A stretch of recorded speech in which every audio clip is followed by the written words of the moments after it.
어떤 분이 이런 이야기를 하더라고요. 자기 동생이 있는데 자기 동생이 자기의 카톡을 보내요.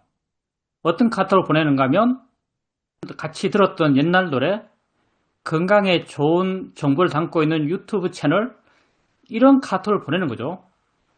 근데 그분은 그런 카톡을 받으면 기분이 나쁘대요. 기분이 아주 나쁘다고 합니다.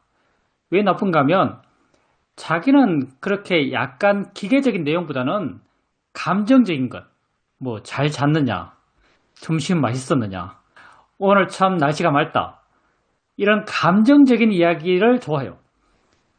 그냥 뭐 유튜브 채널 주소 내지는 옛날 노래 파일, 이런 것보다는 그렇게 감정이 우러나오는 그런 내용을 받고 싶어요.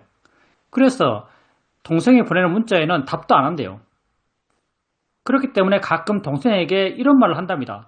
야, 나는 그런 거 별로 관심이 없으니까 그런 거 보내지 말고, 뭐 네가 어떻게 산다는 것, 뭐 오늘 점심이 맛있었다는 것, 네 아이들이 어떻다는 것, 이렇게 감정적인 내용을 좀 알려달라. 그러면 내가 훨씬 더 기분 좋겠다. 이렇게 말을 했어요. 그 자리에 동생이 그렇게 하겠다. 앞으로는 꼭 그렇게 라고 말했습니다. 동생이 그 약속을 지켰을까요? 동생이 그 약속을 지켰을까요? 그러면 동생이 그 약속을 지킬 수 있을까요? 여러분이 살면서 이런 경험을 많이 하죠. 가족들, 가까운 사람이 여러분에게 요구합니다. 야, 넌 그게 문제야. 나한테는 그렇게 하지 마. 저렇게 하는 게 좋겠어. 그게 이성적인 여러분에게 동의되는 내용이에요. 그래서 그 앞에서 앞으로 내가 그렇게 말 안 하고 그렇게 행동 안 하고 네가 말했던 바른 방식으로 말하고 바른 방식으로 행동할게 라고 약속을 합니다. 그런 약속 지켜지나요? 그런 약속 안 지켜집니다. 왜 안 지켜질까요? 왜 안 지켜지냐면요. 내가 세상에 대해서 하는 반응은 세상에 맞춰서 하는 반응이 아니에요. 그냥 내 마음의 조건 따라 나오는 반응이에요. 나의 발산이지, 내 마음의 시스템의 발산인 거지. 쟤는 저걸 원하니까 저렇게 해줘야지. 이 상황에서는 이런 상황이니까 이렇게 해줘야지. 이런 계산하에 살아가는 게 아니에요, 우리가. 여러분도 다른 사람에게 이런 요구를 많이 받지만 여러분도 다른 사람에게 이런 요구를 가끔 합니다. 특히 가족에게 많이 하겠죠. 넌 그렇게 하지 말고 이렇게 해. 전화할 때 그렇게 받지 말고 이렇게 받아. 나한테 그런 말도 쓰지 말고 이런 말도 써. 이런 요구를 해요. 그러면 가족들이 앞에서는 그렇게 하겠다고 말할 수 있습니다. 근데 계속 그 약속을 지키든가요? 그 약속을 절대 안 지킬 겁니다. 이게 안 지키는 게 아니고요. 못 지켜요. 이런 약속은 아마 상사를 대상으로는 지킬 수 있을 거예요. 상사가 앞으로 그렇게 하지 말고 이렇게 해 라고 말하면 항상 상사 앞에서는 긴장하니까 상사가 말한 걸 생각하고 상황에 대해서 항상 그걸 비춰보고 상사가 원했던 방향으로 말하고 행동하는, 그걸 할 수 있을지도 모르겠어요. 근데 여러분에게 가까운 사람, 여러분이 그 사람에게 말하고 반응할 때 마음에 걸림이 없는 사람, 우리의 대부분의 행동은 즉흥적으로 나오죠. 말도 즉흥적으로 나오고, 이렇게 즉각적인 반응을 하는 대상들, 그런 사람을 대상으로 여러분이 계산적으로 상황 파악하면서 그 사람의 부탁을 기억하면서 요거를 고려하면서 대할 수가 없어요. 여러분 마음의 시스템 따라서 그냥 하는 거예요. 그러니까 나도 다른 사람에게 이렇게 못합니다. 그렇기 때문에 다른 사람이 내게 이렇게 해주지 못했을 때, 내 요구에 대해서 다른 사람이 내 요구를 들어주지 못했을 때 우리가 화날 이유가 사실은 별로 없어요. 물론 화나겠지만 사실은 화날 이유가 없어요. 그는 그의 마음의 시스템 속에서 그런 반응을 하는 것이고요. 나 또한 그렇고요. 그 또한 그래요. 나는 나의 세상에 사는 것이고요. 그는 그의 세상에 사는 거죠. 그래서 우리가 다른 사람에 대해서 우리가 듣기 싫은 말, 보기 싫은 행동에 대해서 좀 더 이해할 수 있는 그런 여유를 가질 수 있어요. 이걸 안다면. 다 각자 자기 마음의 시스템 속에서 그런 말과 그런 행동이 나오는 겁니다. 그걸 그렇게 하지 마라고 한다 해서 그게 안 되지가 않아요. 질문입니다. 인터뷰를 하면서 스님께서 여러 가지 이야기를 해 주십니다. 그 이야기를 이해하고 그리고 그것을 제 수행에 적용시켜 봅니다. 그러면서 내 수행 과정에서 스님께서 말씀하신 것이 조금씩 실제 그렇게 되어가는 것을 보면서 이 수행과 스님의 말씀에 대한 믿음이 조금씩 쌓여왔습니다. 스님께서 있음이라고 말씀하시는 걸 저도 수행해서 실천해 봅니다. 느낌, 소리, 생각 이런 걸 따로 구분하지 않고 그냥 있다라고 알아가게 되니까 뭔가 조금 더 쉽게 중립화되는 느낌이 듭니다. 나의 갭이 더 쉽게 작아지는 느낌이 듭니다. 어느 날 아침에 일어났을 때 자연스럽게 나를 지켜보게 되는데 그때 나를 지켜볼 때의 느낌이 평소와는 달랐습니다. 뭔가 색다르다라는 그런 느낌이 계속 있었습니다. 한 번은 손주에게 야단을 치는데 화의 마음으로 야단을 쳤습니다.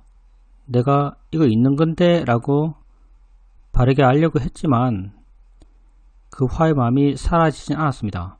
그렇게 계속 알면서 야단을 쳤는데 그리고 잠시 후에 나는 내 할 일을 하고 손주는 손주 할 일을 했습니다. 근데 그때 마음이 아주 깨끗하다는 것을 알았습니다. 아무 뒤끝이 없었습니다. 왜 이렇지? 라고 내가 봤었는데 아까 마음은 아까 마음이고 지금 마음은 지금 마음이구나 라고 알았고 그리고 내 마음에 어떤 바람이 없구나 라는 것을 또 알았습니다. 그렇기 때문에 마음이 아주 깨끗하다라는 것을 알 수 있었습니다. 연초에는 이런저런 모임이 있었는데 딸내와 함께 식사를 했었고 도반들과도 함께도 식사를 했었습니다. 이전에는 나가기 전에 어떻게 수행해야지 나는 이런 내적 결심을 하고 나갔었는데 이제는 그런 걸 하지 않습니다. 어떤 마음이 생길지 모르는데 그런 결심을 하는 것이 무의미하다라고 생각되었기 때문입니다. 그런데 이런 토반과의 모임에서 내가 느낀 것은 너무나 자연스럽다는 것입니다. 내 할 걸 하고 먹을 걸 먹고 말할 걸 말하지만 뭔가 자연스러움 속에 묻어있는 그런 느낌이 들었습니다. 내 집에 와서 차를 마실 때도 아주 전체적인 것이 자연스럽다라고 느껴집니다. 토반들 모임이 끝나고 나서 저녁에는 영상법회에 참석했는데 그때 순간 드는 느낌이 내가 오늘 토반들을 만났었나 라는 그런 느낌이 들었습니다. 수행과 관련된 인터뷰에서 내가 말을 해요. 근데 말들이 내가 아주 사려 깊은 고려 속에서 나오는 말들이 아니라는 걸 우선 아셔야 되고요. 즉흥적으로 나오는 말이에요. 물론 인터뷰할 때 내 마음이 아주 좋기 때문에 뭐 그 말들이 나에게는 분명함이 있는 말들이죠. 나에게는 분명히 있는 말들이에요. 근데 말이란 게 그 자체가 한계져 있어서 그대로 믿지 마십시오. 여러분이 내 말을 그대로 이해하지는 못할 거예요. 수준이 낮아서 그런 게 아니고요. 말이란 게 원래 그렇습니다. 수학이라면 그대로 이해할 수 있겠죠. 수학은 그렇기 위해서 만들어진 언어체계니까. 수학적 설명이면 그럴 수 있어요. 근데 이건 모호하게 짝이 없는 약간은 형이상학적인 그런 이야기잖아요.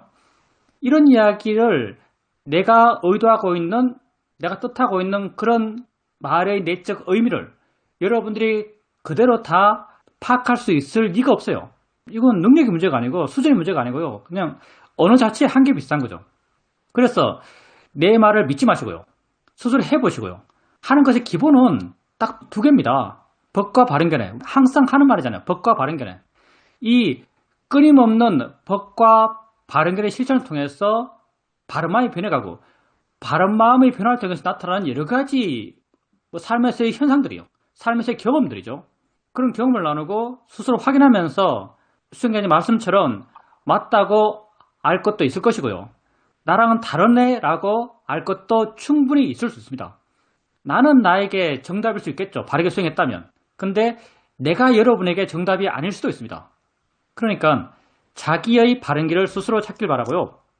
그리고 있다고 알아갈 때, 그게 제가 이 수행을 이야기하면서 내 수행 과정에서의 진행, 변화 속에서 나온 말들이죠. 있음, 있다. 수행님 말씀처럼 이건 점점 나의 개입이 약해진 과정 속에서 내가 대상에 대해서 규정하는 규정이에요. 왜 있음을 알아갈 때 나의 개입이 약한가? 나의 개입, 나의 노력은요, 관념적으로 대상을 알면 알수록 강해집니다. 우리 수행에서 관념이 어떤 게 있는가? 아는 마음, 이게 관념이에요. 물론 아는 마음 그 자체는 법이죠. 근데 아는 마음으로 알려할 때는 이 관념적으로 접근하는 거예요. 그래서 아는 마음을 알려할 때 나의 의지가 드러납니다. 자연스럽지 않죠. 그리고 대상의 작용, 알아주는 작용, 아는 작용 다 마찬가지예요. 대상의 작용은 어디에 있어요? 여러분 관념 속에서. 대상의 작용이라고 하면 여러분은 어떤 이미지를 떠올리면서 마음이 그 이미지에 따라서 작용하는가? 대상이라고 하면 나를 향해 작용하고 있는 것. 이게 여러분에게 있어서의 대상이고요. 나를 향해 작용하고 있는 것. 마음의 작용은 나에게서 나가는 것. 이게 여러분의 마음의 작용이요. 나에게서 대상으로. 그리고 대상의 작용은 대상에서 내게로. 이게 여러분의 기본적인 이미지죠. 이게 관념이에요. 그래서 마음의 작용을 이해하는 것, 그것 또한 일정 부분 관념화되어 있고요. 대상의 작용을 이해하는 것, 그것 또한 일정 부분 관념화되어 있어요. 그러니 마음을 이해하려고 대상을 이해하려고 할 때 당연히 거기에 개입이 들어가고 내 의지가 들어가요. 근데 있다는 것은 적어도 말로 표현할 수 있는 대상 가운데는 가장 내 의지가 약한 대상이에요. 왜냐하면 방향성이 없잖아요. 위치도 없지 않나요? 그냥 알아지는 것이죠. 그냥 내게 알아지고 있는 그 존재죠. 내게 알아지고 있는 현상이라고 일반적인 표현을 할 수 있겠죠. 어디서 어디로 이런 게 없어요. 그냥 있어요. 그리고 느낌이다, 소리다, 생각이다 이런 이름들도 배제되어 있죠. 그냥 있으며 그냥 존재하고 있는 거죠. 그래서 가장 관념화가 약한 대상이기 때문에 수행자님 말씀처럼 나의 개입이 가장 약한 그런 느낌이 됩니다. 개입이 줄어든다고 느껴지는 거죠. 그리고 색다르다라고 하셨는데 어떤 마음의 상태 때문에 색다름이 느껴졌는지는 모르겠습니다. 보통은 수행적 입장에서 보면 지혜로서 보면 색달라요. 지혜로서 보면 하나같이 신기합니다. 왜냐하면 우리가 세상을 보고 사람을 보고 경험할 때 그것들을 바라보는 시각은 대부분이 뭐하거든요. 대부분이 어리석음이요. 근데 지혜는 이 어리석음과 반대 방향이죠. 뭐하는 내가 있다 그러고요. 지혜는 내가 없다 그래요. 반대 방향으로 봐요. 그래서 반대 방향으로 보고 있으면 지혜로 보고 있으면 이상하게 느껴집니다. 그래서 수행자님이 느끼는 그 색다름이 지혜의 존재감, 어떤 지혜의 느낌이 확인되면서 생겨났던 마음의 느낌이 아닐까라는 생각도 할 수 있고요. 손자에게 화를 내요. 화를 내는데 수행자님께서 화를 낸다는 걸 알아요. 근데 계속 화를 내고 있어요. 이 상황은 어떻게 우리가 이해를 해야 될까요? 화를 알고 있어요. 알고 있는 마음에 아마도 지혜가 있을 거로 생각합니다. 화를 내고 있는 것과 어느 정도 객관화되어 있으니까. 근데 계속 화를 내요. 화를 내는 게 단지 말로 화를 냈을 텐데 말의 내용만이 화였는가? 아니면 말하고 있는 마음이 화였는가? 라고 한번 생각해 볼 수 있고요. 말하고 있는 마음이 설령 화를 하더라도 지켜보고 있었기 때문에 그 마음이 결코 크지 않았을 거로 생각할 수 있습니다. 그리고 그랬기 때문에 끝나고 나서 마음이 아주 깨끗할 수 있었겠죠. 마음이 깨끗한 것, 이것도 두 가지의 경우의 수를 생각할 수 있겠어요. 화를 낼 때 화를 낸 마음이 약했기 때문에 그게 영향을 안 줄 수 있어요. 또 하나 가능성이 있는 게 뭐냐면 화는 좀 전에 냈던 것이고요. 마음이 깨끗한 건 지금 깨끗한 거예요. 항상 마음이 지금 있다면 과거로부터 영향받을 필요가 없습니다. 과거는 과거고요. 지금 지금이죠. 지금이 뭔지 현재가 뭔지 분명히 이해하고 있는 마음은 과거로부터 자유로운 마음이에요. 아까 내가 설령 화를 냈다 하더라도 지금 나는 화를 내고 있지 않아요. 지금 나는 나를 알고 있고 안다고 알고 있고 현재를 알고 있고 있다고 알고 있고 있음에 대한 관심, 신기함이 있고 마음이 좋고 내가 하고 있는 이 상황에 대해서 스스로 만족하고 있고 기뻐하고 있고 이래요. 이렇게 지금에 있는 나는 아까 그 화낸 사건에 대해서 전혀 영향받지 않을 수 있습니다. 이럴 가능성도 있고요. 만약에 아까 손자에게 화를 낼 때 행위적 화만이 아니라 마음까지 화였다면 아마 끝나고 나서 마음이 깨끗했던 것은 현재를 위한 마음이 있었기 때문이 아닐까라고 생각해 볼 수 있습니다. 그리고 모임이 있었는데 딸 가족과의 모임, 도반과의 모임이 있는데 자연스러워요. 제가 저번 목표에서 이런 이야기 잠깐 했었죠. 자연스러워. 근데 자연스럽다란 자각이 없으면 더 자연스러울 거예요. 불교적 아이러니입니다. 자연스럽다는 자각은 이미 특별하며 근데 자연스럽다는 자각까지 없다면 그건 더욱 자연스러울 거예요. 자연스럽다는 자각이 있는 이상 실제로 지극히 자연스럽지는 못하죠. 저번에 우리 끽다그 이야기는 끽다그가 안 되는 거예요. 끽다그에 조금 모자라는 거죠. 그래 보면 수행은 평금해져 가는 길이에요. 적어도 내게 있어서는.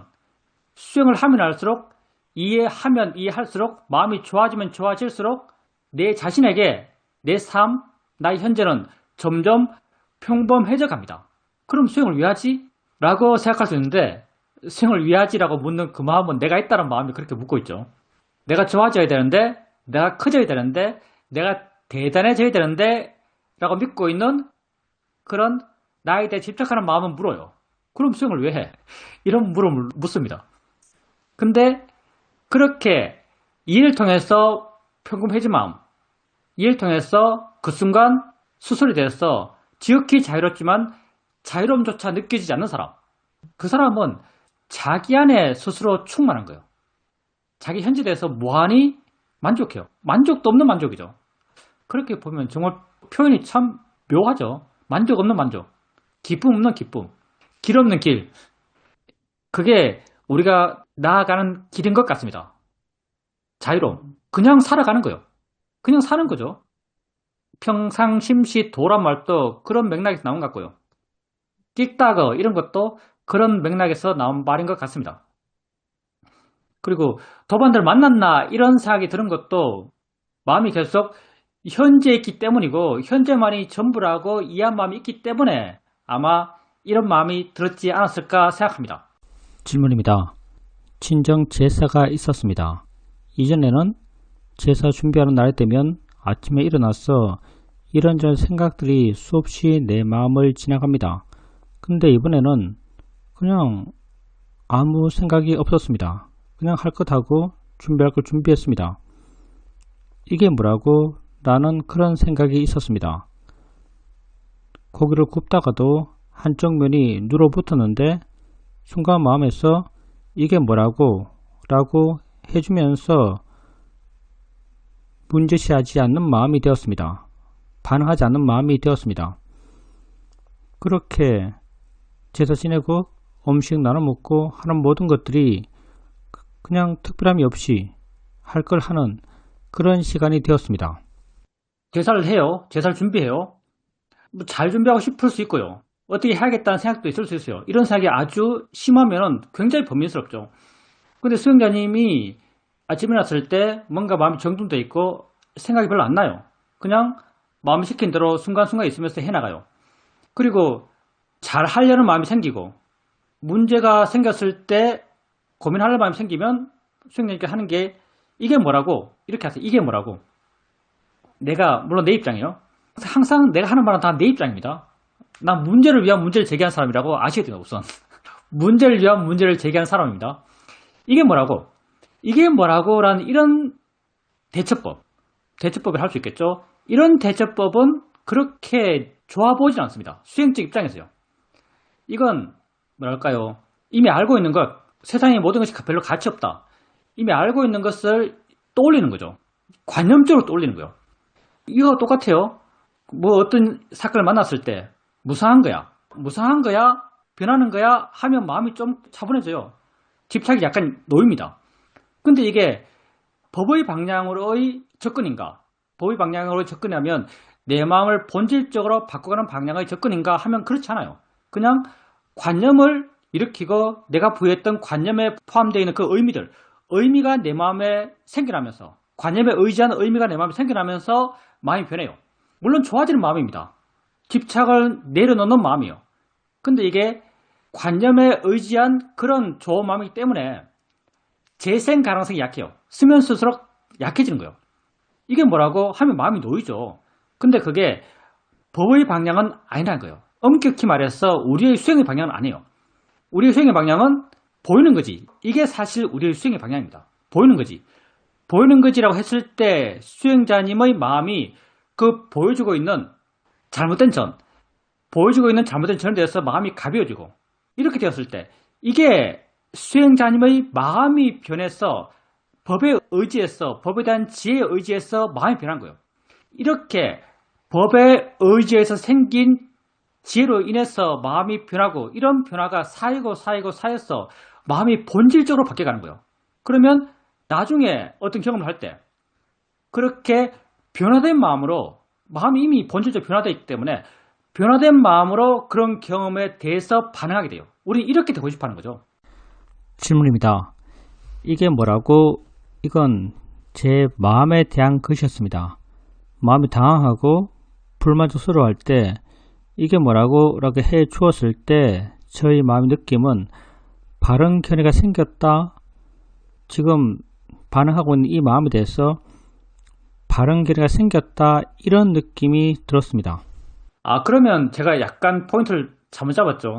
제 변명을 좀 하자면 수행자님께서 이게 뭐라고? 라고 했을 때 그 무엇이 지칭하는 게 타버린 전이라고 생각했어요. 근데 만약 그 무엇이 반응하는 마음이라면 반응하는 마음은 지금 있는 거죠. 지금 알아지는 거예요. 그리고 반응하는 마음을 알면서 이게 뭐라고? 라고 했을 때 이게 뭐라고? 라는 그 말이 지금까지 수행자님께서 반응하는 마음을 봐오면서 생겨났던 그런 지혜가 그 말을 따라서 일어나요. 마음이 뭐라는 것, 알아지는 게 뭐라는 것. 그렇게 반응하는 마음에 대해서 부여했던 가치가 약해지고 반응하는 마음의 힘이 약해지고 그렇게 변화하는 그런 마음의 느낌이 느껴지고 한다면은 그건 법에 의지해서 바른 방향의 변화가 있었다라고 말할 수 있을 것 같아요. 그렇다면 상관없습니다. 그렇다면 이게 뭐라고 라도 괜찮네요. 하여튼 이게 뭐라고 해서 이게가 법이 되길 바랍니다. 질문입니다. 주초에 잠들기 전에 내 말 봤을 때 수행하는 마음에 후회가 없네 이런 생각이 들었습니다. 자연스럽게 후회나 들뜸, 혼침, 강압적 욕망, 화 이런 수행에 방해되는 5가지 방해 요소에 대해서 한번 생각하게 되었습니다. 마음의 느낌이 좀 안 좋다라고 생각되면 멈추고 빠져나옵니다. 먹는 양에 대해서도 조금씩 절제가 있습니다. 그러면서 드는 생각이 내가 부족했던 노력을 수행하면서 채우게 되니까 오력의 균형이 맞는구나 라는 생각이 들었습니다. 하루는 수행하는 데 있어서 마음이 둔해지고 점점 게을러지고 그러면서 가랑비에 옷 젖듯이 조금씩 무화가 스며드는구나 라고 알았습니다. 그냥 그렇다고 받아들였습니다. 예전 같았으면 빨리 빠져나와야지, 이전에 좋은 마음으로 돌아가야지 이런 노력이 있었을 텐데 이제는 그렇게 잘 하지 않습니다. 자연스럽게 일어나는 대상을 알아차리고 했습니다. 마음의 길이 2갈래로 나눠지는데 하나는 대상이고 하나는 아는 마음입니다. 아는 마음을 이해하고 있을 때 마음의 순도가 가장 깨끗하다라고 느껴집니다. 이전에 호흡을 통해서 수행할 때 생겨났던 그런 거친 마음이 지금 또 어느 정도 있긴 하지만 아는 마음을 대상으로 수행하게 되면 그게 그렇게 크게 문제가 되지 않습니다. 너무 잘하고 계신데요? 근데 수행을 좀 단순하게 생각했으면 좋겠어요. 수행을 좀 단순하게 생각했으면 좋겠습니다. 경전 내지는 이론 공부도 좀 많이 하신 것 같은데요. 잠들기 전에 자기 마음을 보면서 수행에 대해 후회가 없고 후회가 없을 때 뭐 해태, 혼침, 뭐 회의, 5개라 그러죠. 5가지 장애. 5개 장애에 대해서 살피시고 그리고 또 수행이 좀 자연스럽고 해나갈 때 오류 균형이 맞고 이런 식의 자기 파악 이런 식의 자기 파악은 내 입장에서는 너무 억지스럽다는 생각이 들어요. 예를 들어서 오력 이거 우리 몰라요. 사실은요. 오력 말은 오력을 쉽게 말하죠. 알아차림만 해도요, 알아차림만 해도 이게 알아차림이 있는지 없는지도 만만치가 않아요. 걸어가면서 내가 다 알죠. 걸어가면서 모르고 걸어가지 않아요. 모르고 걸어가면 낭떠러지에 떨어지겠죠. 그러면 그때 내가 알고 있는데 알아차림을 알고 있는가? 그냥 알고 있는가? 구분할 수 있는가? 우리 능력 하에서는요, 구분 못해요. 그러니까 오히려 이런 건 내 같은 사람이 여러분에게 말할 때 좀 있어 보이게 하기 위해서 하는 말이고요. 뭐 5가지 장애, 5개, 이것도 이론가들이 사람들 경책할 때 좀 말되게 있어 보이게 하는 말들이고요. 수행하는 나는요, 아주 단순하면 됩니다. 마음이 현재 있고, 지금 나를 알고, 지금 내게 있는 걸 알고, 내게 있는 것 진짜가 뭔지 알고, 엉덩이 느낌이라면 느낀 것 자체, 포크라는 소리라면 소리 그 자체, 뭐 다른 생각이라면 생각 그 자체, 이렇게 실제라는 걸 알아가고, 실제라는 것에 관심을 갖고, 그리고 거기에 대해서 바른견을 일으키고, 뭐 어제 어떻든 내일 어떻든 난 지금 있는 것이고, 지금 이 순간 단지 하면 돼요. 지금 이 순간 단지하면 되는 것이고요. 이걸 너무 분석적으로 접근해서 좀 내 마음이 뭐가 부족하지? 그렇게 자기 수행을 너무 분석적으로 해나가는 것이 내 입장에서는 약간 사족 같다는 느낌 들고요. 수행에서 사족. 수행은 뭔 상관이에요. 지금 있으면 되죠. 지금 알면 되는 거죠. 지금 마음이 내게 있으면 돼요. 그러면 수행하는 거죠. 그리고 뭐 자연의 이치야. 그냥 일어나네? 그냥 알아지는 거지. 이렇게 아는 걸로 충분하고요. 아까 이제 대상과 아는 마음 이 말 하셨는데, 대상과 아는 마음 같은 경우도 우리가 이걸 2개 한꺼번에 알지 못해요. 왜냐하면 우리 마음이 갖고 있는 관념적 위치가 다르기 때문에 한순간 노력으로 할 때 한쪽만 알 수 있지 2가지를 한꺼번에 알 수 없어요. 그래서 우리가 하고 있는 것이 신념초고 우리 입장에서는 아는 마음 쪽만 알면 됩니다. 한쪽만 알면 돼요. 대상 쪽은 나중에 그냥 알아질 거야 라고 생각합니다. 만약 알고 싶은 마음이 있다면 한번 관심 가지는 건 좋아요.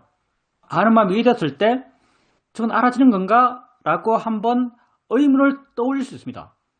그러면 내 마음에 거기다 이해가 있으면 그렇지 라는 그런 이해의 느낌이 생겨요. 그렇게 한번 확인하는 것이고요. 주되게는 한쪽만 알아가면 됩니다. 이게 단순하죠.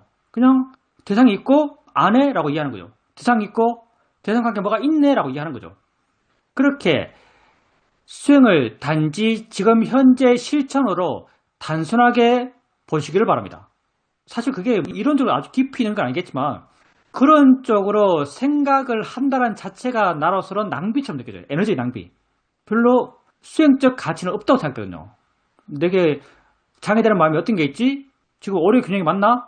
이게 별로 도움되지 않는데요. 질문입니다. 삶에서 여러 가지 어려움이 있었는데 지금은 수영을 시작하면서 내가 참 꿈꾸던 삶을 살고 있다는 생각이 듭니다.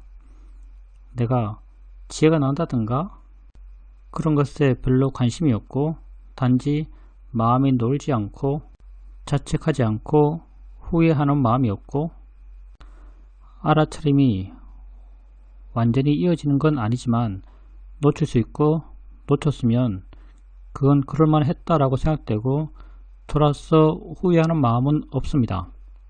그냥 보면 되는데 알면 되는데 알 수 있는 상황에서도 알지 않는 것에 대해서 문제의식이 있었고 거기에 대해서 후회 자책하는 마음이 있었지만 지금은 어느 정도 그런 것에서 빠져나와서 내 할 걸 하고 있습니다.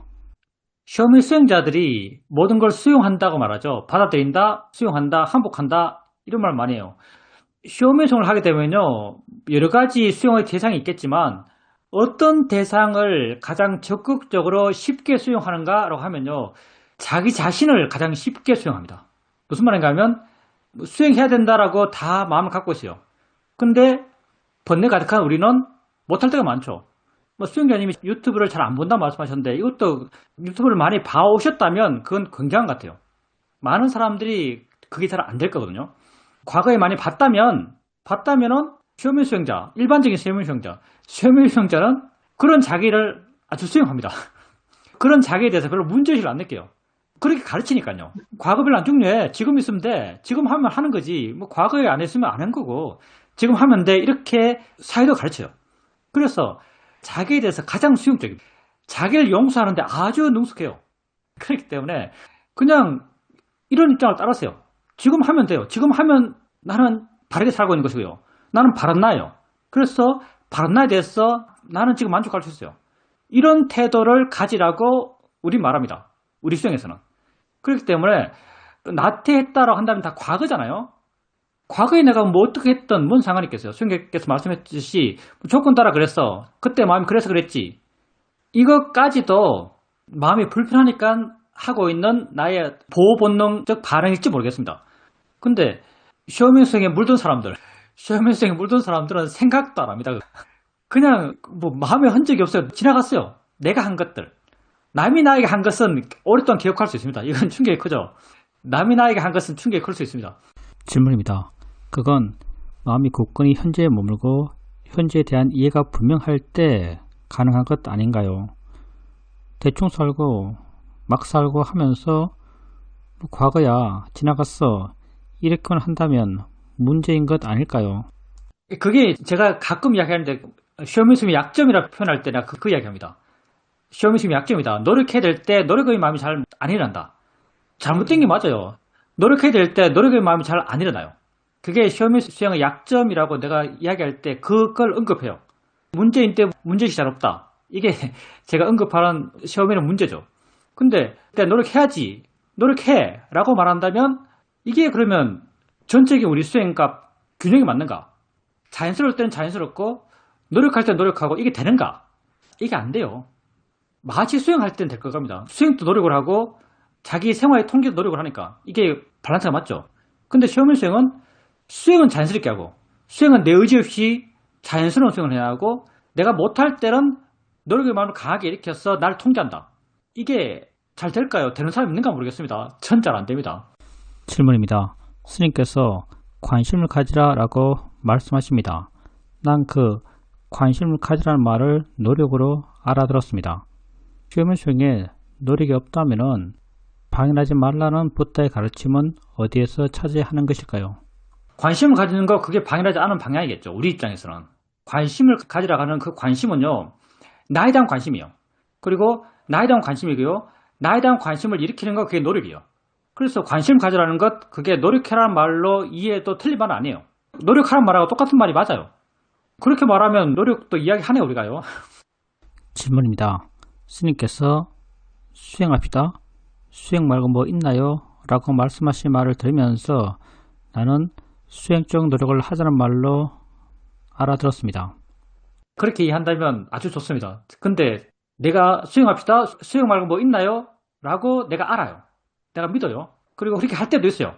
근데 항상 그런가? 하면 항상 그렇지 않죠.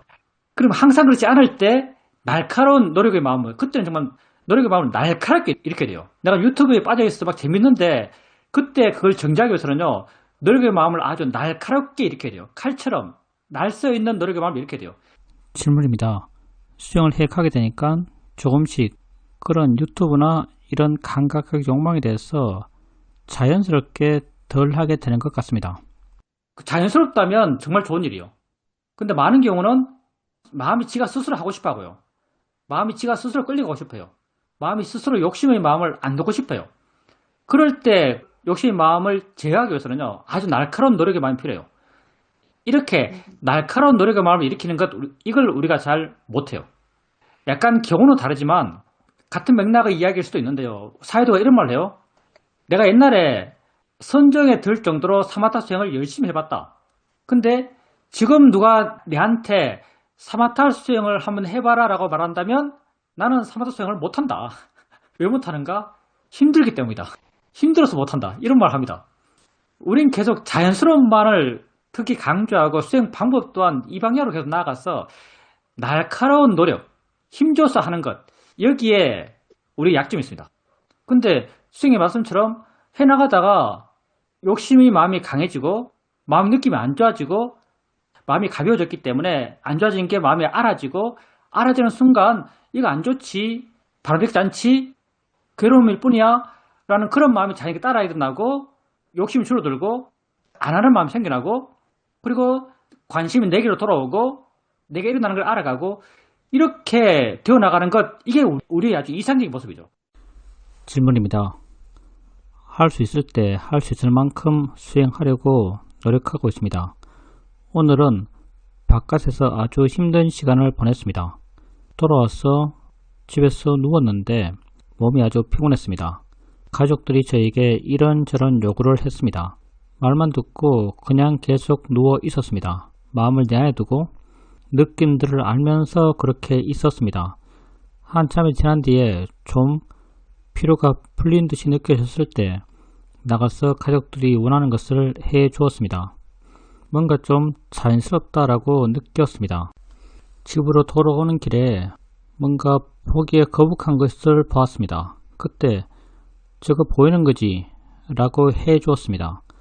그러니까 그 상황을 무난하게 넘길 수 있었습니다. 내가 보이는 거지 이런 말들을 아주 오래전부터 들어왔습니다. 그렇지만 이걸 실제로 하지 않았었고 지금 이렇게 해보니까 효과가 아주 좋다는 걸 알게 됩니다. 왜 지금까지 하지 않았을까 이런 생각도 하게 됩니다. 수영을 한다는 것은 결국 욕심을 내려놓는 일입니다. 이래야지 저래야지 라고 하는 그런 단정을 내려놓는 일입니다. 그런데 왜 내가 지금까지 이걸 내려놓지 못했을까요? 나를 관찰하는 것도 중요하지만 상대방에 대한 관찰 또한 굉장히 중요하다고 생각합니다.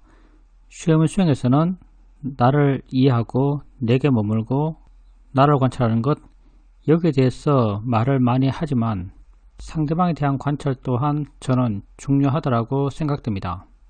스님께서는 나를 관찰하고 객관적이 되고 마음이 좋아지면 상대에 대한 이해는 자연스럽게 생긴다, 이런 방향으로 말씀하십니다.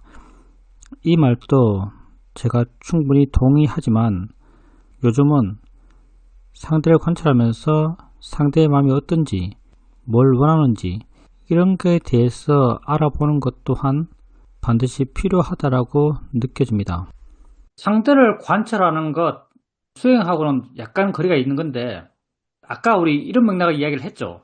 상대를 관찰했어. 저 사람은 저런 성격이구나. 저런 사람에겐 이렇게 해줘야 되겠구나. 라고 할 수 있어요. 근데 그게 안 된다니까요. 내가 아주 어려운 사람이면 해줄 수 있어요. 내가 아주 어려운 사람이면 그렇게 할 수 있어요. 근데 이제 수행자님 같은 경우는 그 대상이 주로 가족일 텐데, 어렵지 않은 대상, 마음에 가름막이 없는 사람, 반응이 즉흥적인 사람, 이런 사람에게 하는 나의 반응은요, 그냥 내 마음 시스템 속에서 하는 거예요. 내 마음 조건에 따라서 나오는 거지, 그에게 맞춰서 해주는 게 될까요? 나는 안 될 거로 생각합니다.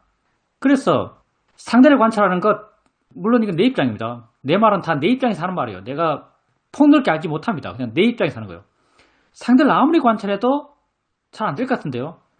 내가 진짜 관찰할 수 있는 건 내밖에 없고요. 진짜 이해할 수 있는 건 내밖에 없고요. 상대를 진실로 이해하는 것, 그러니까 상대에 있는 것 자체, 진실로 이해하는 것도 내가 나를 보면서 이해했던 그 이해의 확장판 같은 거죠. 내 마음이 이러니까 그 의미도 그렇겠네.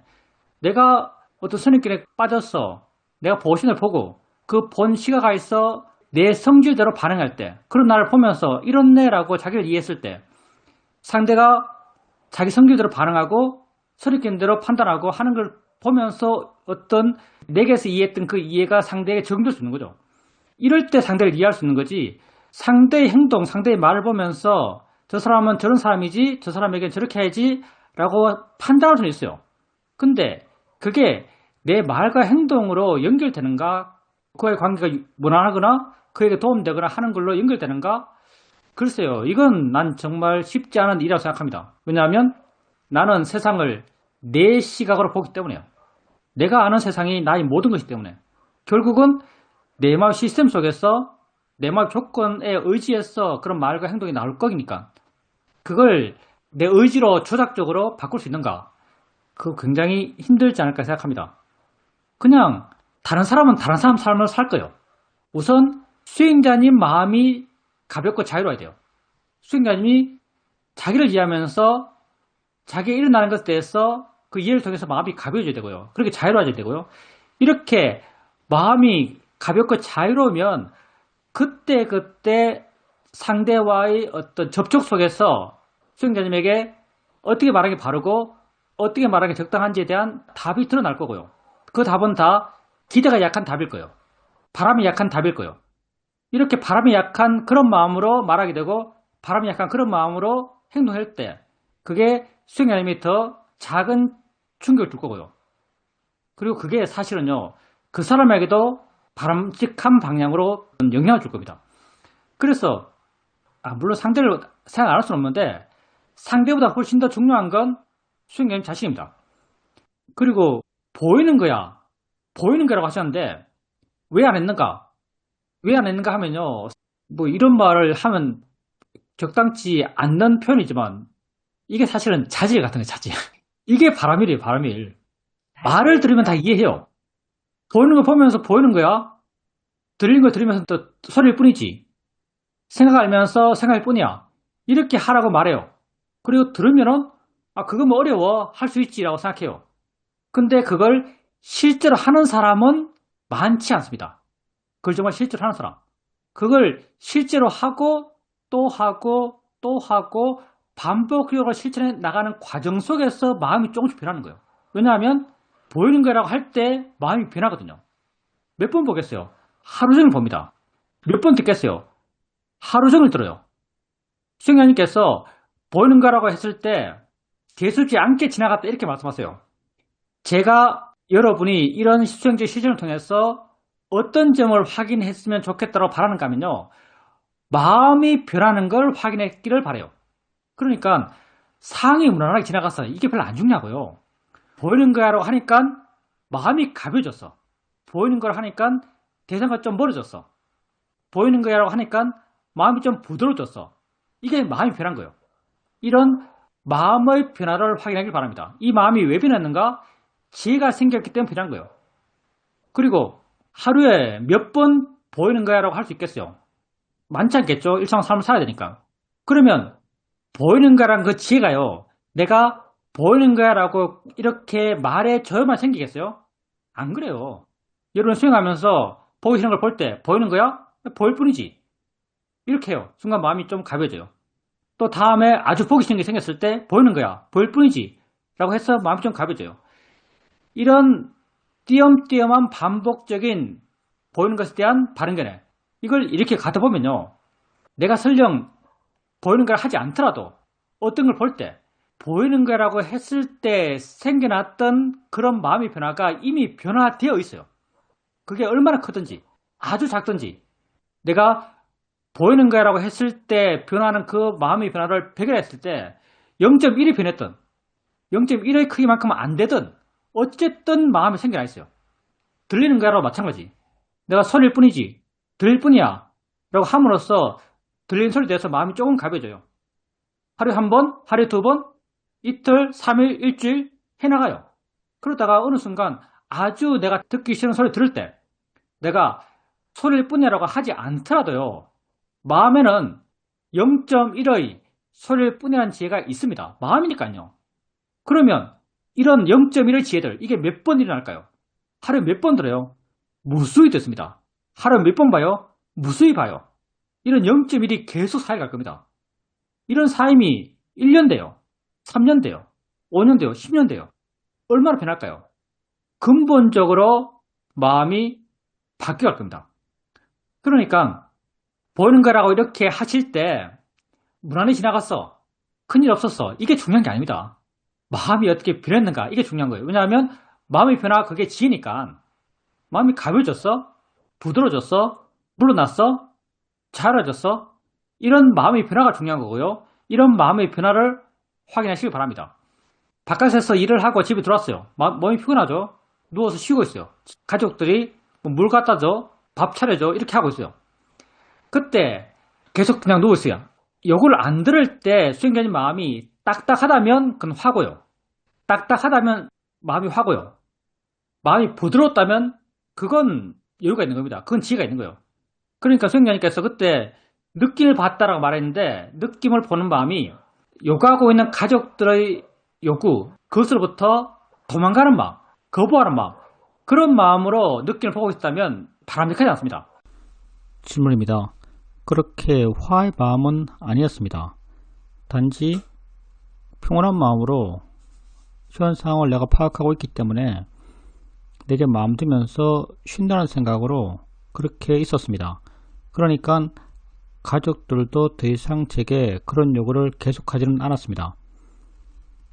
내 자신의 문제는 내 안에서 나름 해결해야겠지만 다른 사람의 요구에 대해서는 내가 할 수 있는 것은 해야 되지만 할 수 없는 것은 할 수 없다라고 분명히 하는 것이 좋을 것 같습니다. 할 수 없다고 말할 때 딱딱한 마음으로 하지 않길 바랍니다. 질문입니다. 요즘 살짝 상실감이 있습니다. 기초 수행 본문이 사라지니까 상실감을 느끼게 됩니다. 왜냐하면 기초 수행 본문 시간 동안에는 내가 명백하게 내 수행에 도움되는 시간이다 라는 이런 생각이 있기 때문입니다. 그렇지만 그건 살짝 지나가는 생각이었습니다. 우리가 6가지 감각기관에서의 알머 일어남을 알고 있습니다. 그 일어남에 법이 있는 것인지 아니면 법은 단지 이해하는 것인지 궁금합니다. 사실 법은 언제나 있습니다. 법은 언제나 있어요. 왜냐하면 법이라는 게 내 삶이고요. 내 삶이라는 게 이 순간의 일어남이죠. 이 순간의 알머 일어남이요. 우리 모든 삶의 내용은 이 순간 알머 일어남으로 이루어져 있어요. 그게 아니비서신이 색상 미초법이죠. 이 순간 알머 일어남이 다 법이에요. 그러니 법이 없을 데가 없죠. 근데 법이 있는 것과 법을 이해하는 건 달라요. 법에 대한 이해가 항상 있진 않아요. 우리가 항상 법으로 살아가지만요. 법을 이해하며 사는 건 아니에요. 그러니 수행자님께서 대상을 알아갈 때 그 대상이라는 게 소리 있을 때 소리 있다고 알고 느낌 있을 때 느낌이 따라요. 이렇게 알아갈 때 우선은 법에 가깝다라고 말할 수 있습니다.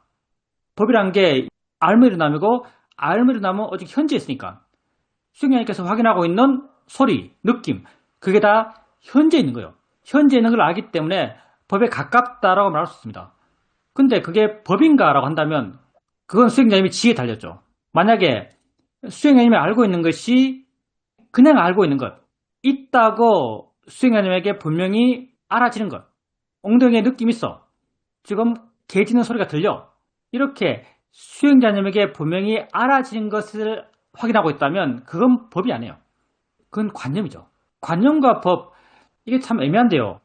알아지면 다 관념입니다. 사실은 알아지면 다 관념이에요. 그 존재가 있다고 내게 알아지면 다 관념이에요. 우리 마음이 일어나요. 오온의 일어남으로 우리를 설명해요. 오온이 색수상행식이죠. 오온은 항상 같이 일어나고 같이 사라져요. 같이 생멸하는 거죠. 오온 가운데 하나가 상이죠. 그러니 상의 마음이 항상 일어나요. 상의 마음이 하는 일이 뭐냐면 해석하는 것. 노랗다고 파랗다고 빨갛다고 나무라고 물이라고 새소리라고 바람소리라고 이름 지어주는 것. 이게 상의 마음이 하는 거죠. 그러니 우리가 명확히 뭐가 있다고 안 순간 이미 상의 마음이 작용해서 만들어낸 결과물을 아는 거예요. 그렇기 때문에 안다면 다 관념이죠. 법은 뭔가? 법은 그런 관념이 어떻게 가능했겠어요? 뭔가 있었기 때문에 뭔가 실제로 작용한 게 있기 때문에 가능했을 거예요. 내가 저 벽을 어떻게 보겠어요? 내 저 벽을 내가 어떻게 알겠어요? 뭔가 봤기 때문에 알 것이고요. 뭔가 보였기 때문에 알았을 겁니다. 벽이라는 관념이 있어요. 벽이라는 관념이 만들어진 실제는 무엇이 있었기 때문에 벽이 만들어진 거죠. 그 실제. 그러니까 봤다는 것. 이게 마음의 법이죠. 뭔가 봤기 때문에 벽이 생겼어요. 그리고 뭔가 보였기 때문에 법이 생겼어요. 이게 대상의 법이죠. 이게 이해된다면 마음의 법과 대상의 법이 이해된다면 법을 이해했다고 말할 수 있습니다. 물론 법은요. 뜻이 많습니다. 우리가 여기서 말하는 것은 이 법은 빠라마탈 이야기예요. 실제하는 법. 그래서 수행자님께서 일반적으로 대상을 보면 수행했다고 하시면은 엉덩이 느낌 있을 때 느낌 있다 알고 소리 있을 때 소리 있다 알고 생각했을 때 생각 있다 알고 이렇게 알아갈 때 그게 법인가 하면 그건 우선적으로는 법이라고 보기 힘들어요. 근데 그걸 계속해 나갔어요. 조금씩 그것에 마음이 물러나고 조금씩 마음이 가벼워지고 조금씩 마음이 안 움직여요. 아는 것이 아니고 알아지고 있어요. 이렇게 되어 나가면서 관념이 점점 희미해집니다. 엉덩이 느낌이라고 그렇게 구체화시키지 않고요. 새소리라고 그렇게 구체화시키지 않아요. 이렇게 관념이 조금씩 희미해지면서 수행자님에게 설령 명확히 인지되지 않더라 하더라도 법의 특성이 조금씩 마음에는 이해되고 있습니다. 있다는 것, 있다는 게 가장 일반적인 법의 특성이죠. 있다는 것. 그걸 좀 더 특별하게 표현해서 작용이라 그러고, 성질이라 그러고, 알아진다 그러고, 안다 그러고, 이렇게 표현하는 거죠. 근데 이렇게 관념을 대상으로 조금씩 마음이 가벼워지고, 물러나고, 자유로짐을 따라서 알게 모르게 마음에는 있다는 것, 이런 이해가 생겨나요. 이렇게 이해가 생겨나면서부터 조금씩 법의 방향으로 마음이 나아가고 있는 거죠. 그러니 알아차림을 꾸준히 해나가고 알아차림이 이어지고 그런 과정 속에서 법에 대한 이해도 자연스럽게 드러납니다. 질문입니다. 한 번은 반려견과 함께 산책을 하고 있었는데 아파트 10몇 층 위에서 뭔가 떨어졌습니다. 얼음 같은 게 떨어지면서 눈앞에서 팍 박살이 났습니다. 운이 참 좋다고 생각했습니다. 그리고 뭐 죽으면 죽지 이런 생각도 했습니다. 내가 30년 더 살면서 수영할 수 있는 것이 아니라 15분 뒤에도 죽을 수 있겠구나 이런 생각도 들었습니다. 그리고 좀 마음이 나아졌는데 주말 동안에도 계속 생각이 나서 결국 관리사무소에 가서 그 이야기를 하면서 누가 했는지 왜 그런 일이 있었는지 알려달라고 했습니다. 그래서 초등학생 1학년의 둘이 얼음 같은 걸 던진 건데 호기심에서 그랬다는 이야기를 들었습니다. 마음이 그렇게 반응하는 것에 대해서 자연이치야 대상이야 라고 하면서 지켜봤습니다. 우리가 죽을 때 죽더라도요, 할 건 해야 됩니다. 죽을 때 죽더라도 할 건 해야 돼요. 이게 6층에서 뭔가 누가 던졌어, 떨어졌어. 16층에 떨어졌어요. 16층이면 가속도가 상당하기 때문에 에너지가 상당하죠. 큰 충격을 줄 수 있습니다. 물론 내가 그걸 당한다면 정말 마음이 힘이 좋다면 죽으면 그만이지라고 생각할 수 있어요. 근데 그 일이 지나갔고요. 그 일이 지나갔고 마음에 계속 그 생각이 나요. 왜냐하면 화가 나기 때문에 생각이 나는 겁니다. 계속 생각이 나요.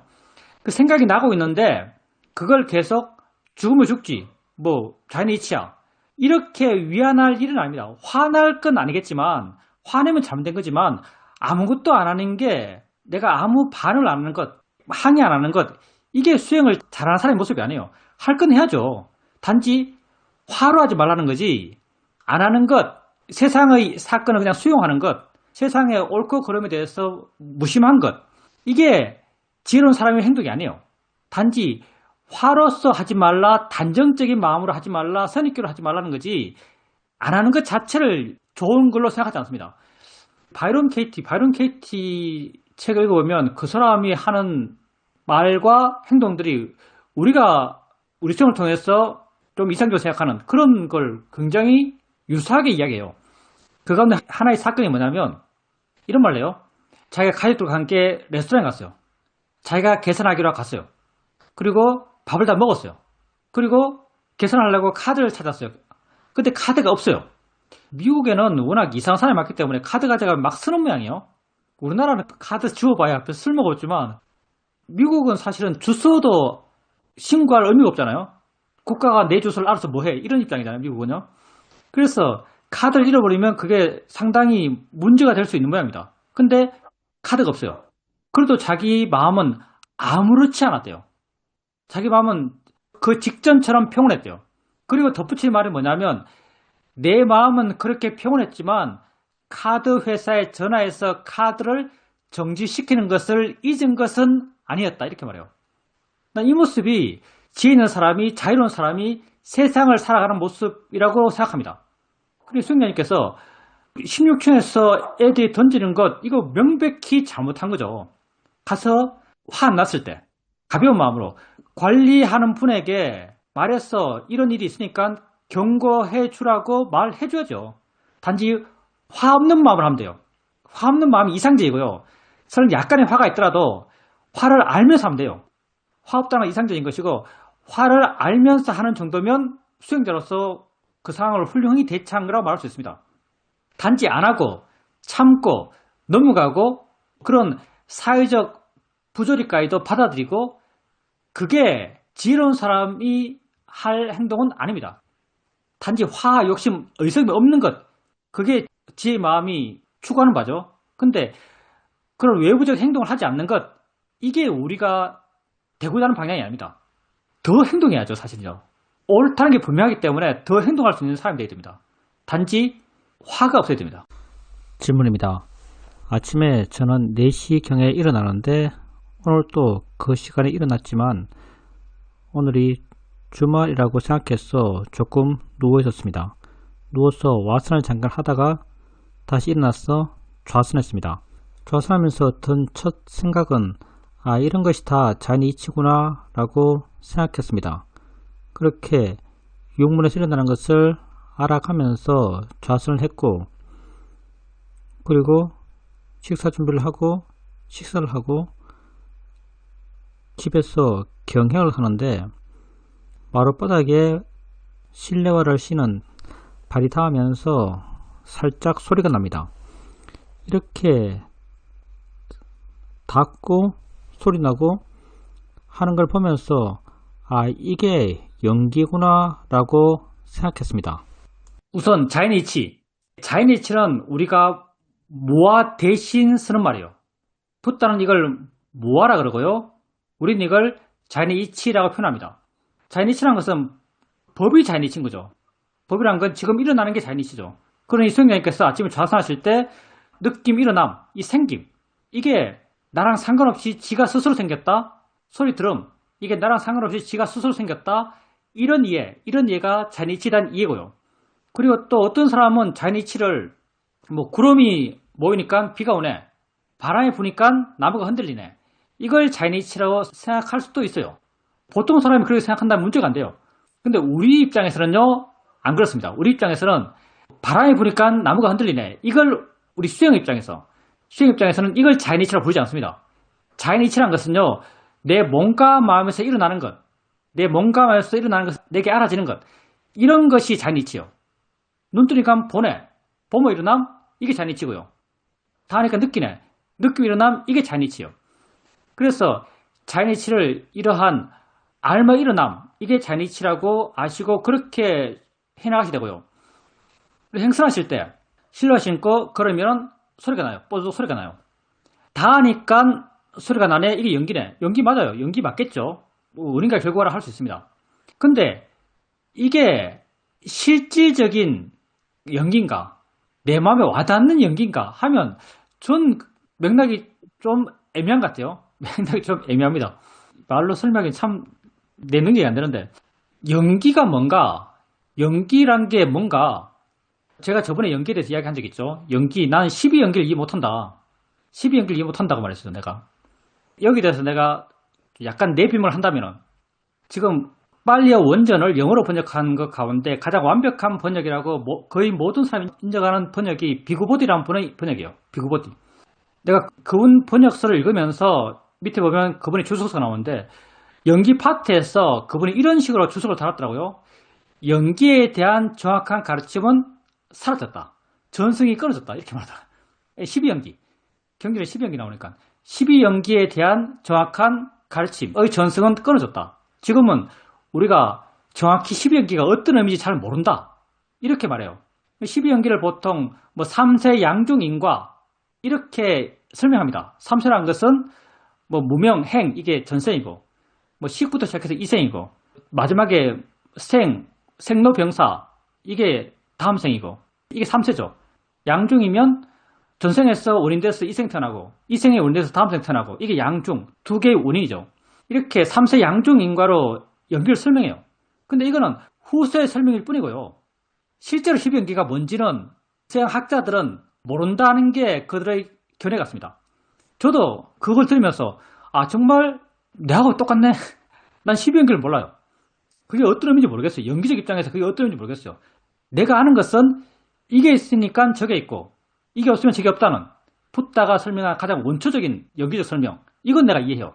보니까 보여진 게 있고요. 보여진 게 있으니까 보는 게 있어요. 보이니까 본다, 이건 우리가 갖고 있는 관념적 틀과 어느 정도 맞아요. 보니까 본다. 내가 연기에 대한 이해가 있다고 스스로 생각하게 된 건요, 보니까 보인다, 이게 내게 이해되면서부터 내가 연기를 이해한다고 스스로 생각했어요. 보니까 보인다. 마음이 있으니까 대상이 있다.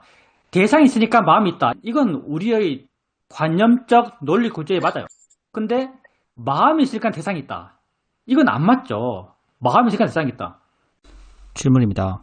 스님께서 주로 법회에서 닿으니까 느낌이 생긴다. 그리고 이게 연기다. 이렇게 말씀하셨고 전 그 말씀에 의지해서 걸을 때 바닥에 발이 닿으니까 소리가 일어났고 그렇게 닿고 소리 일어나고 그걸 알고 이걸 연기라고 생각했습니다. 논리적으로 맞는 말이고요. 연기가 아닌가 맞나 하면 연기가 맞아요. 근데 내가 하고 싶은 말이 뭐냐면 그게 직관적 이해의 내용이 될 수 있는가? 직관적 이해의 대상이 될 수 있는가? 이제 이런 문제 제기를 하고 있는 거죠. 문제 제기요. 정답이 아니면 나 정답 몰라요. 내 이해의 수준에서는요. 연기를 이해한다고 한다면 봄을 할 때 프로 설명한다면 봄이 지금 일어났어요. 봄이 있죠. 봄이 있을 때 보는 것과 보는 것이 함께 있다고 이해됐을 때 난 이걸 연기에 대한 설명적 이해라고 생각하고요. 느낌이 있을 때 느낌이 있어요. 느낌은 어느 정도 덩어리죠. 근데 느낌을 내가 알 때 느끼는 마음과 느끼는 대상이 함께 있다고 이해될 때 이런 이해가 난 직관적으로 생길 수 있다고 생각하고요. 소리를 들을 때도 들음이 있어요. 들음이 있을 때 듣는 마음과 들리는 소리가 함께 있다고 이해될 때 이런 이해는 직관적으로 생길 수 있다고 생각해요. 근데 수행자님 말이 틀렸단 말이 아니고요. 바닥에 닿으니까 소리가 생겼어. 바닥에 닿으니까 소리가 생겼어. 연기가 맞죠. 원인 결과에 사실 12연기식이 원인 결과죠. 약간 통계적인 거죠. 다음이 먼저 있고 그 다음 소리가 있는 거예요. 난 이게 통계적인 연기가 마음에 와닿는가? 난 여기서 문제의식이 있는 사람이에요. 내가 이해한 연기는요. 통시 반대말 뭐였죠 우리가? 옛날에 현시적인 연기. 그러니까 소리는 그냥 순간 같이 있어요. 알아진 거 아는 것이 함께 있는 거죠. 다음은 닫고 나서 소리가 있는 거예요. 닫고 나서 소리가 있는 이런 연기. 이게 12연기식 연기죠. 이 12연기식 연기가 우리에게 직관적으로 이해될 수 있는 지혜의 내용이 대상이 되는가? 이게 여기에 대해서는 문제의식이 있다는 거죠. 내가 개인적으로 수행해서는 12연기식 이해는 안 생겨요. 나는 그렇습니다. 12연기식 이해는 안 생겨요. 함께 있는 것에 대한 연기가 생겨나요. 소리 있으면 이치, 느낌이 있으면 이치. 이렇게 이것이 있으니까 저것이 있다는 이런 현시적인 연기. 현시적 이것도 내가 쓰는 겁니다. 그냥 현시적인 연기가 이해되는 거지 통시적인 시간의 경과를 가정한 통시적인 연기는 내가 잘 몰라요. 그래서 수행자님 말씀이 통시적인 연기적 설명이라고 이해되어서 이런 문제제기를 하는 겁니다. 질문입니다. 저번에 스님께서 보일 뿐이다 이런 범을 해 주셨습니다. 한번 내가 다른 사람과 말싸움을 할 때가 있었는데 그때 보일 뿐이야 라고 이렇게 생각해 주니까 순간 마음이 가벼워지고 부드러워졌습니다. 화가 약해졌습니다. 이런 경험을 하면서 스님에 대해서 감사한 마음이 생겼습니다. 요즘은 수행을 좀 더 자연스럽게 쉽게 이어가게 하려고 노력하고 있습니다. 그런 수행이 되어야 한다라고 생각하고 있습니다. 수행을 하게 되면 알아차림을 하게 되면 현재에 머물게 되고 현재에 머물게 되면 어떤 이해가 생기고 이해가 생기면 기쁨이 생기고 기쁨이 생기면 신심이 생깁니다. 신심이 생기니까 이 수행이 재미있게 됩니다. 가끔 수행하시는 분들이 한편의 영화를 보는 것 같다 이런 말씀을 하셨는데 조금씩 그게 어떤 의미인지 저도 알 것 같습니다. 감사하다는 말 들으면 항상 제가 하는 말이 있습니다. 우리가 감사할 대상은 남이 아닙니다. 물론 그냥 이런 형식 속에서 일반적인 관계 속에서 이런 말을 할 수 있어요. 근데 마음이 느낌적으로 내가 누구에게 감사할 것인가? 느낌적으로 내가 감사할 대상은요. 나 자신밖에 없어요. 나 자신이 진정 내가 감사해야 될 대상이요. 다 우리가 바른 마음으로 생각한다면 내가 여러분을 위해서 법문을 하겠어요? 내가 여러분을 위해서 인터뷰를 하겠어요? 내가 나를 위해서 인터뷰를 합니다. 난 내 기준에서 하고 있는 거예요. 이 말 하는 게 옳아라는 내 기준에서 하고 있는 거죠. 이게 여러분에게 도움되는 말이야 라고 생각해서 말하는 게 아니에요. 여러분이 기준이 아니에요. 내가 기준이죠. 그러니 이런 말을 하는 나에 대해서 감사할 필요가 없죠? 여러분이 확인되는 건 여러분 자신밖에 없어요. 여러분 어떤 사람인가? 여러분 자기로서 뭘 하고 있는가? 남하고 말다툼할 때 보일 뿐이야라고 하고 있는 사람이에요. 보일 뿐이야라고 하면서 마음이 가벼워지고 부드러워지고 덜 고통받아요. 그렇게 하고 있는 바른 자기를 알아요. 바르게 행동하고 있는, 바르게 실천하고 있는 자기를 아는 거죠. 정말 그런 자기에 대해서 감사하는 마음이 생깁니다. 그래서 바른 마음이란 가정하에서 말한다면 여러분이 감사할 대상은 여러분 자신이고요. 진짜 여러분은요, 여러분이 자기 자신이 감사할 만한 사람이 돼야 돼요. 자기가 자기 스스로에게 감사할 만한 사람이 되는 것, 그게 만만치 않습니다. 그게 신심이에요. 신심이 내 밖의 신심이 아니에요. 나에 대한 신심이죠. 내가 바르게 사니까 바르게 살고 있는 나에 대한 신심이요. 그 옳음을 내가 알거든요. 그게 나에 대한 신심이고, 그걸 다르게 말하면 나에 대한 감사죠. 그렇기 때문에 부탁께서 마지막 돌아가시면서 하신 말이 자등명이라는 말을 하는 거죠. 자등명. 너 자신을 믿어라. 이게 다르게 표현하면 너 자신에게 감사해라 라는 말과 똑같은 말입니다. 그래서 우리가 정말 마음이 바르다면 나에 대한 감사하는 마음이 자연스럽게 마음이 있어요. 그게 나에 대한 확신 같은 거죠. 나에 대한 분명함, 나에 대한 굳건함, 그걸 우리가 신심이라고 부르죠. 그래서 말로는 좋은 말이에요. 서로 따뜻한 말입니다. 감사하다. 근데 진짜 우리가 감사해야 될 대상, 감사할 만큼 마음이 되어야 될 대상은요, 나 자신입니다. 나에 대해서 감사하는 게 그렇게 쉬운 일은 아니죠. 마음이 좋아야만, 지혜가 있어야만 나에 대해 감사해요.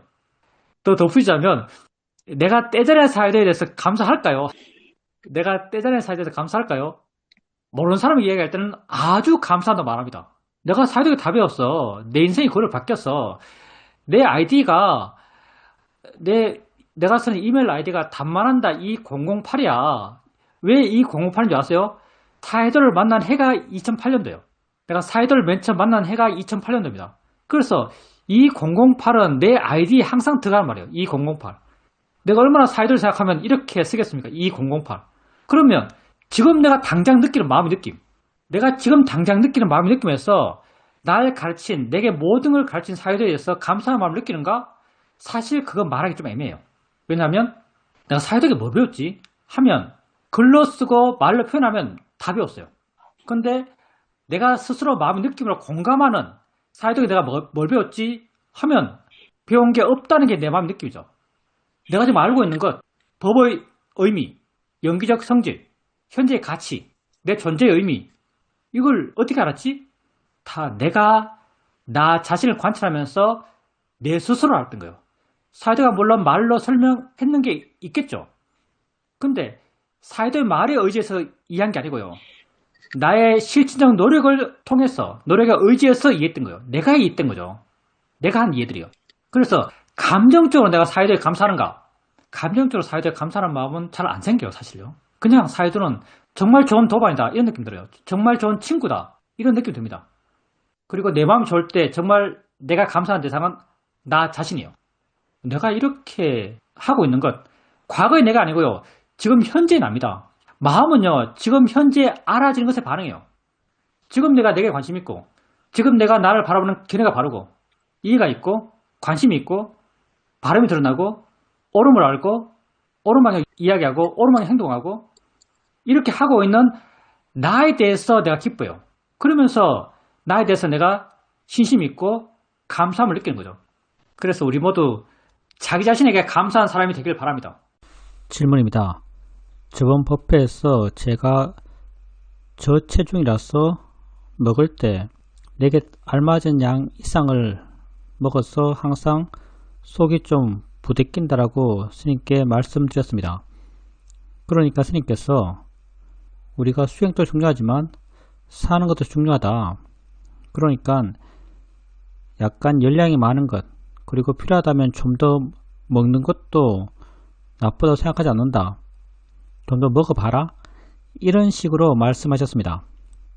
거기에 대해서 내가 곰곰이 생각해 보니까 내가 두려워하는 것은 이렇게 저체중이고 몸의 기능이 떨어지고 갑자기 어떤 사건이 생기고 사고가 생기고 그럴 위험이 없나, 이런 것을 걱정하는 것 같습니다. 오지 않는 미래를 걱정하는 것입니다. 그래서 생각을 바꾸기로 했습니다. 저체중이면 어때? 그냥 먹을 만큼 먹고 현재 끼어있고 현재를 알고 살 만큼 살고 그러면 되는 거지. 이렇게 마음을 바꿨습니다. 그래서 이제는 먹을 만큼 먹고 억지로 더 먹으려 하지 않습니다. 그러다 보니까 마음이 아주 편안하고 여유가 있습니다. 수행적으로는 그게 훨씬 바람직한 마음이에요. 될 대로 돼. 죽으면 죽지. 이런 자세. 이런 자세가 수행하는 수행자의 마음 자세로는 훨씬 더 긍정적이에요. 수행자님께서 그런 결론을 내렸다면 그건 수행적으로 굉장히 바람직한 마음으로 내린 결론이라고 말할 수 있습니다. 이제 제가 말했던 것은 일반론을 말한 거죠. 일반론. 보통 우리가 삶이 중요한가 수행이 중요한가라고 하면 거의 100이면 99가 삶이 중요하죠. 수행은 삶에 대한 보조 비슷한 거죠. 삶을 좀 잘 살려고 수행하는 거잖아요. 삶이 중요해요. 삶이 중요하다는 그런 시각에서 말씀드린 거죠. 몸무게가 객관적으로 부족하다면 좀 더 살이 찌기 위한 그런 노력을 할 필요가 있다라고 말한 건 일반적인 시각에서 말한 거고요. 수행적인 시각은 오직 마음만 따라요. 자유로운 마음, 가벼운 마음, 이런 마음이죠. 수행자님이 내가 지금 몸무게가 작아. 좀 더 먹어야 돼. 좀 더 먹어서 몸무게를 늘려야 돼. 이런 마음을 가졌을 때 마음이 자유로운가? 아니면은 몸무게 지야 뭐 될 대로 되겠지. 적든 크든 되어질래 되어갈 거야. 그냥 지금 내 컨디션에 제일 알맞는 내 마음이 가장 맑은 정도로 먹으면 돼. 결과는 결과대로 오겠지만 뭐 나 그때 생기면 그때 알아서 할 거야. 이런 마음이 되었기 때문에 그냥 적당히 먹자. 상관없어. 이런 결론이 나왔을 거예요. 이런 결론이 나왔을 때 마음이 어떤가 하면 아까 몸무게는 늘려야 되겠다라고 생각하고 행동했을 때의 마음가짐, 마음 자세, 마음의 느낌, 그리고 될 대로 돼 라는 그런 마음이 되었을 때의 마음의 느낌이 될 대로 돼요 라는 그런 마음일 때 마음이 훨씬 더 자유로웠을 겁니다. 훨씬 더 가벼웠을 거예요. 그러니 그게 불교적으로 수행적으로 더 바람직한 마음 상태인 게 분명해요. 수행자로서 훨씬 잘하신 거예요. 아주 잘하신 겁니다. 될 대로 되겠죠 뭐. 안 되면 죽고. 내 말이 사회적 말입니다. 죽자는 말은 아니고요. 그런 마음이 되자는 말입니다. 왜 그런 마음이 돼야 하는가? 덜 괴로우니까요. 죽으면 안 돼. 뭐 이거 심해지면 큰일 나는데 이런 마음보다는요. 될 때 되라. 안 되면 죽을 뿐이지. 이런 마음이 되는 게 훨씬 마음이 가벼워요. 이런 마음이 되자고 그렇게 말하는 겁니다. 그래서 지금 수행자님이 갖고 있는 그런 마음 태도가 훨씬 더 수행적으로 바람직한 마음 태도라고 분명히 말할 수 있습니다. 질문입니다. 그냥은 뭔가 분명하지 않은 것에 대해서 말을 하게 되면 뭔가 분명해집니다. 느낌이지라고 하면 느낌에 대해서 뭔가 분명한 알미 생기는 것도 같습니다. 그런데 보이는 거지, 들리는 거지 이렇게 하게 되면 뭔가 금방 관념적으로 빠져버리고 느낌처럼 현재에 머무는 것이 잘 안됩니다. 여기에 대해서 어떻게 해야 될지 고민하고 있습니다. 우리 마음이란 게요. 말을 따라갑니다. 어떤 말을 일으키면 그 말을 따라서 마음의 힘이 생겨나요. 그래서 보이는 거지라고 했을 때 보이는 거지 의미, 어떤 마음이 생기길 원했던 그 마음이 일어나는 사람이 있고요. 그 말의 의미를 좀 더 직관적으로, 좀 더 직설적으로 의미하는 말이 어떤 거냐면요. 우리가 이걸 뿜명상, 이렇게 뿜명상, 보일 뿐이지. 이건 훨씬 더 직관적이에요. 보일 뿐이지. 보일 뿐이란 건 내가 뭐 좋아할 것도 아니다, 싫어할 것도 아니다, 반응할 게 아니다. 이 의미를 훨씬 더 강하게 언어적으로 내포하고 있어요. 그래서 보일 뿐이지라고 한번 해보세요. 보일 뿐이지? 저거 보일 뿐이야. 저거 들릴 뿐이야. 이렇게 한번 해보십시오. 이렇게 하시면은 아마도 그 의미가 훨씬 더 마음이 쉽게 와닿고 그 의미 따라서 의미 두지 않는 마음, 물러나는 마음, 그런 마음의 힘이 더 쉽게 생기지 않을까 생각합니다. 그렇게 한번 사용하는 말을 한번 바꿔보세요. 인터뷰는 잘하는 걸 이야기할 필요가 없어요. 우리 수준들이 다 비슷비슷하고요. 그냥 가볍게 알려 한다, 마음의 힘을 뺀다, 이런 말들 하나하나가 어떻게 수행하는지에 대한 아주 심오한 시사점이 있습니다. 그래서 뭐 엄청 멋있는 것, 엄청 심오하고 대단해 보이는 것, 그런 걸 인터뷰에서 말해야 된다고 생각할 필요 없어요. 그냥 여러분이 소소하게 수행하면서 한 경험들, 어떤 삶의 경험을 했다가 사실은 중요한 게 아니고요. 그 삶의 경험을 어떻게 봤다가 중요한 거예요. 어떻게 봤다. 이게 여러분의 노력의 방향입니다.